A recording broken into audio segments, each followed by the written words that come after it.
How's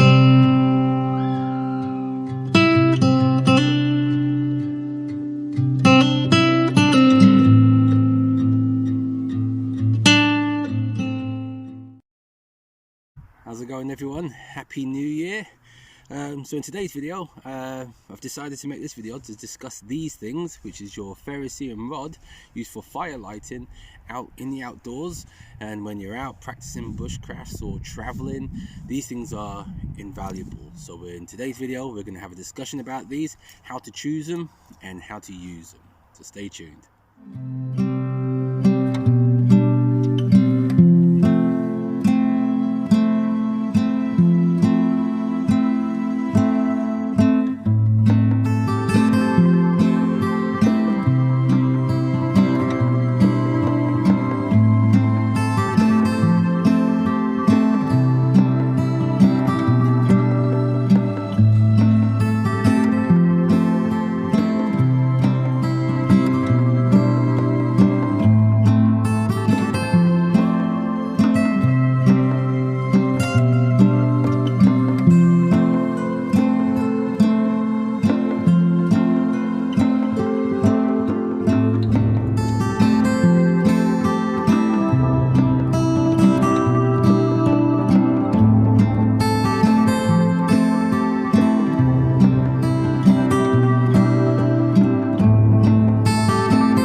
So,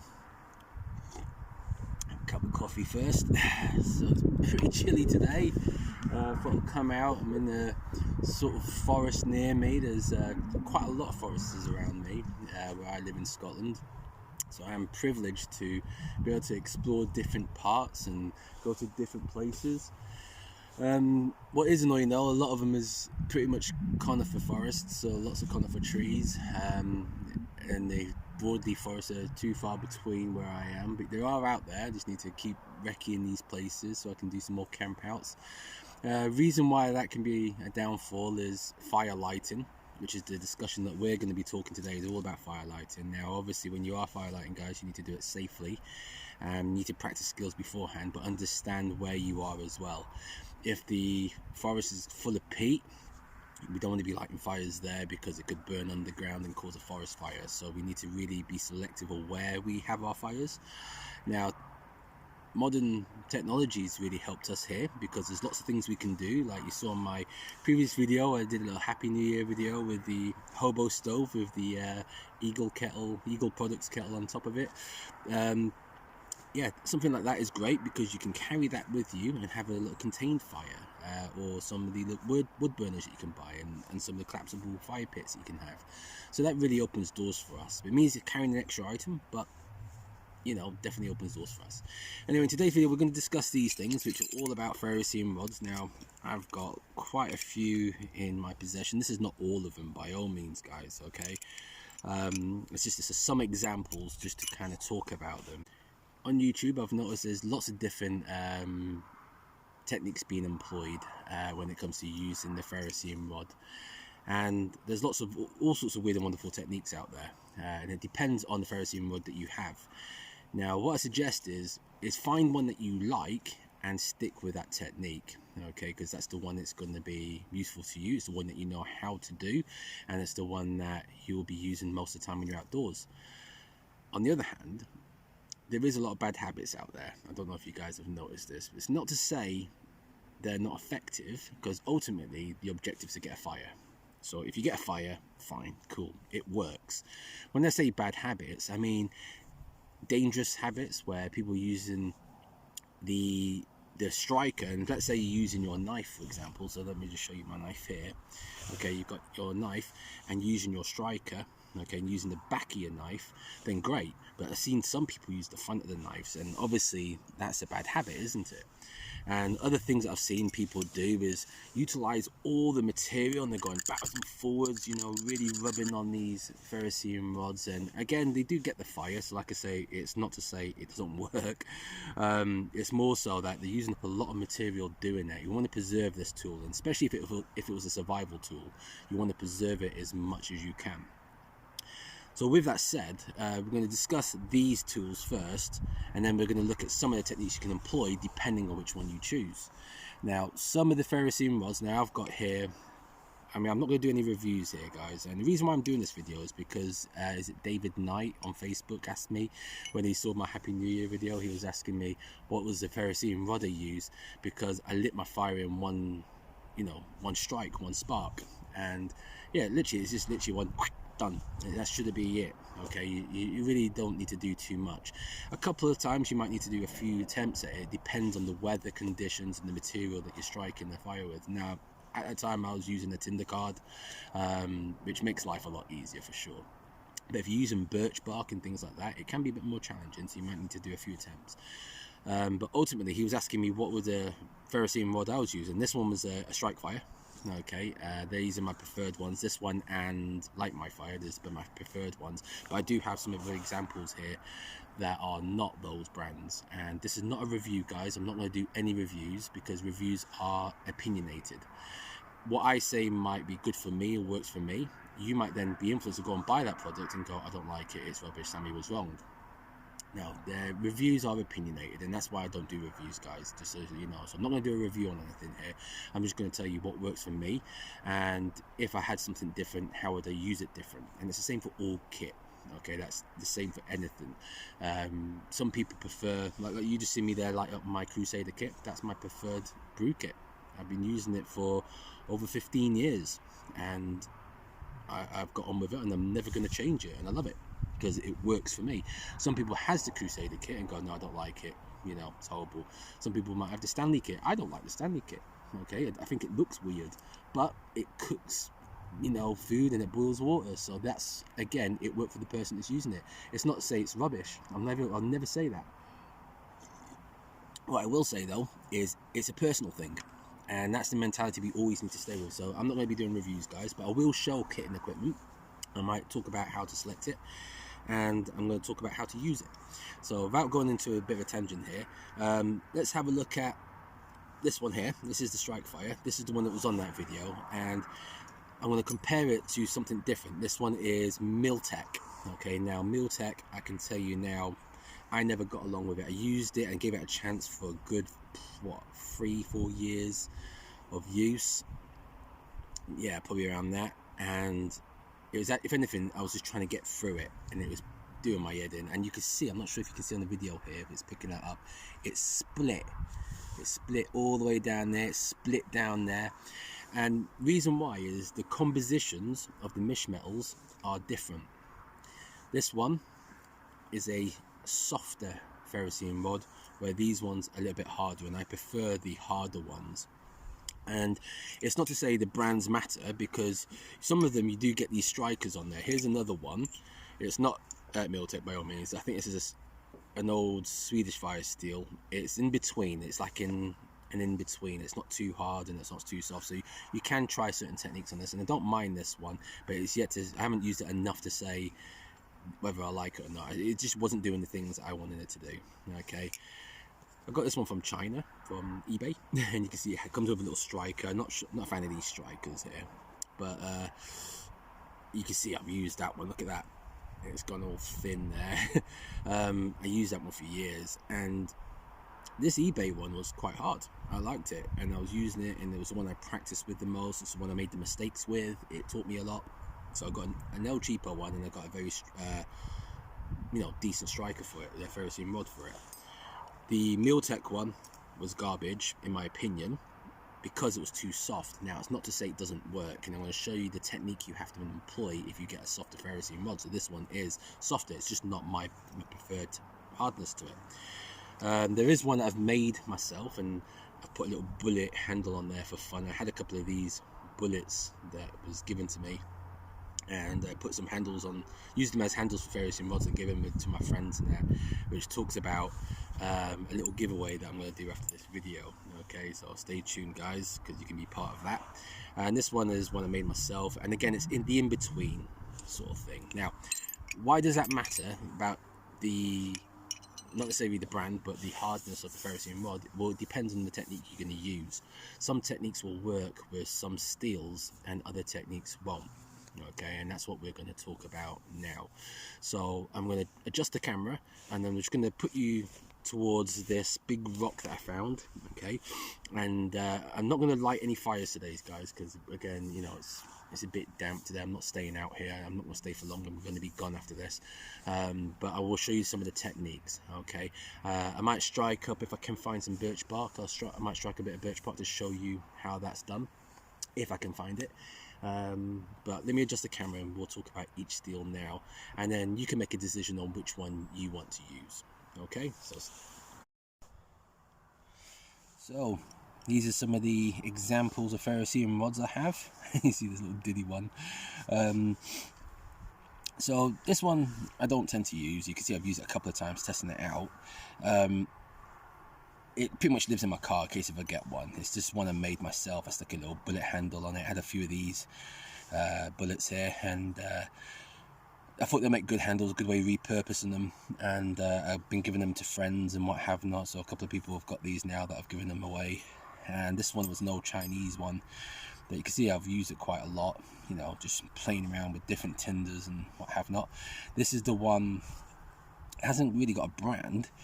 It's sort of in the mid-range of hardness. It's not too soft, not too hard, but some of the techniques you can sometimes do it, but it takes a lot of pressure to do the short one.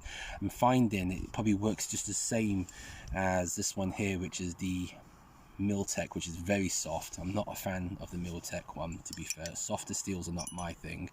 I do have them, but it's not to say they don't work. They still do work, guys. They can still get you a fire, and in a pinch I would use sorry, I didn't see a bird of prey fly above me. In a pinch I will still use these if it's all I had. My preferred ones are Light My Fire, which recently I donated my Light My Fire one away to somebody, and Strike Fire. The Strike Fire one, this is a new one. I've been used it a couple of times, and I really like it. I like the Strike Fires, to be fair, and I'm actually liking them just as much as the Light My Fires. They're just as good. I think this is British made as well. This one is an old ferrocerium rod. It was, again, another Chinese one like that. I bought two of these. I used it down so it's pretty much tapered to nothing, and then the handle eventually came off. These are not all of them, by all means. I've got loads. People keep giving them to me as gifts, and when that happened, when it gets a little thin taper, I taped around the bit I was using, and I turn it over, and then use the other end, so I can use the maximum amount of the rod that I need. And the tape, it's just a bit of camo tape there, and it can come in handy as well. You can use the strikers that come on them if you wanted to. I just don't. Okay, I normally get rid of them. So I wanted to talk about some of the techniques. What I'll do is I'll put the hardest one over there. That's the harder composition. The mish metal in it, including the ferrocerium, has a harder composition. Means the technique that I prefer to employ means I can use these ones, which is the one I prefer, which you saw a little minute ago when I was lighting up my stove. These ones I'd say probably next hardness, and this one's the softest for sure. Now, I'm not going to light them all up by all means. I'm not going to do one of those videos where you're seeing sparks all the time. But to give you an idea, let's just move these ones out the way. What I mean by the hardness of the ferrocerium, okay, it's the composition of the mish metals they use. Okay, so you have ferrocerium in there and all the different mish metals, and it causes it, you know, the steel to be a certain responsive to when you're striking. It has a certain response to the striker they use. Now I use the back of my blade, and I use the tip where you sharpen it the most, and you can see it's pretty sharp there, and having that 90 degrees on your back of your blade is very valuable. So it just means when it comes to striking, all I need to do is that's it. Just that little, I pull back with the ferrocerium and I push with my thumb on my blade there. Okay, and it doesn't take a lot, but you need to put some pressure in, and as you see there, I've got some sparks. Okay, hence is why it's easier, because it means I can chisel my way around this portion and then move up and then move up and then get the maximum amount of use out of my ferrocerium rod. Now I use these hard, and when we're teaching courses, we tend to dish these ones out because it's a good technique to learn. But if you can get them, and it's hard to predict when you're ordering off eBay or from China and that, you don't know what you're going to get, but sometimes you might come across ones like this. Now let me see if I can get this one to do the same thing. See, it's not as hard as you see, but it does do it. Okay, it's not as hard, but there you go. I just got my spark from the short. But it just means I have to put, let me spot myself there. It just means I have to put that little extra pressure on it. Okay, so it does work. So I would say that was more of a mid-range. That's harder than this one, but this one is a mid-range. As you see there, it took a little bit more effort. I mean, I suppose same for this little diddy one. The good thing is you can use smaller strikers. There you go. So you can still do it. That's a bit harder than that one, I'd say. Okay, so hence is why I really favoured that one for a while. Let's have a look at the one I made myself. Let's see how that goes. Oh, there you go. That's a bit harder. There you go. So you can do the same, but that's more mid-range. Okay, it's a good ferrocerium rod. However, what I'd find is I'm going to show you another technique that I'd use for the mid-ranges as well. So I'd say they're about the same hardness. This one is the hardest one. This is that brand that doesn't have a brand on it, and this one doesn't respond. So this one doesn't respond in the same way, as you can see. So you have to employ a different technique for this one, and the technique that I would use, okay, would be I'd hold my knife like this, lock my hand so it's my arms are straight, and lock my hand into position, point my knife to where I want the sparks to be, and I'll draw back like that and use the entire ferrocerium. Okay, so I'm going to show you again like that, and that then directs the sparks to where they need to be. And that's the same for this Miltech. Now personally I'd avoid them because they're very soft. You can see here, no matter what I do, ooh, that's the first time that's ever happened. Okay, so you'll see, no matter what I do, I can put pressure. It's a lot of effort just to get a little spark from that technique. So the technique I employ here again would be lock my hand, hold the ferrocerium rod, you know, at where the handle is, and draw back. Even that, you can see I'm shaving all the material because it's so soft, and no matter how much pressure you put on, it's a lot of effort. It does take a bit of warming up. There you go. So that's how I'd use the soft ones, those two. Okay, I would literally hold it in position and draw it. Now I have seen people doing this where they put their knife onto something. Okay, what I'll do is I'll put it on top of this because I don't want to put it on the rock, and they draw it back this way like that. Okay, and as they're drawing it back, they get the sparks that way. Again, that still works, guys, and ultimately you're just taking as much material off as possible and directing your sparks where it needs to be. So that's something to be mindful of, is the hardness of your ferrocerium rod. So these two are fairly soft, not ones that I tend to like. These ones are in the mid-range, which I'm quite happy to use because, as I said, I can take any one of these and use the technique that I prefer to employ, like that. Okay, but the harder one, like the strike fires or the strike my fire, okay, again, you know, you notice the difference. You can just see it. Can you see that? Just I barely have to touch it. And this is my preferred ferrocerium rod. So to give you an idea of how to use it there. Okay, guys. So now what I'm going to do, I'm going to show you how to use your ferrocerium rod to strike some natural tinder, if you can find it. So I managed to find a small piece of birch bark that's sopping wet. Okay, and if you were to use your ferrocerium rod, all you'd have to do is prepare the bark beforehand, just like that. creating these shavings. Now you can't do too much, it's only a small piece. I was a bit lazy, to be honest, guys. It's really wet, so I'm not sure how this is going to work out. Okay, and just get some shavings like that. Take your rod. Now, depending on what technique you do employ, okay, if you are going to do that one there, you might find, there you go, it will strike first time, and that's how you get just one's done. If I was using the softer ones, I'll just hold my knife there and just draw it back, and then obviously create my fire that way. Okay, guys.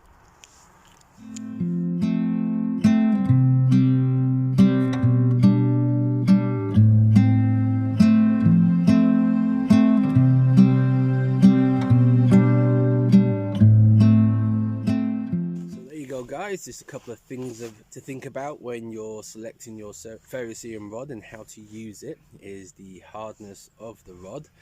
It really plays a big part on success of the fire as well. Now, I have seen people do the techniques where they're striking backwards and forwards like this, and that does work and it gets your fire. It's fine, guys. You know, if that's working for you, go for it. All I'll say is maybe buy yourself a couple or buy yourself one of those large ones that look like a big weapon, because you'll go through your material quite quickly. I personally don't think you need anything bigger than that. It's going to go in your pocket and it's going to go out in your outdoors adventures, so you wouldn't need anything bigger than that, to be fair. If it's a survival tool and you're planning for years of being on an island or something like that, then fine, cool. When I say mesh metal, you've heard me say that. It's just a mixture of alloys that these ferrocerium rods are made with.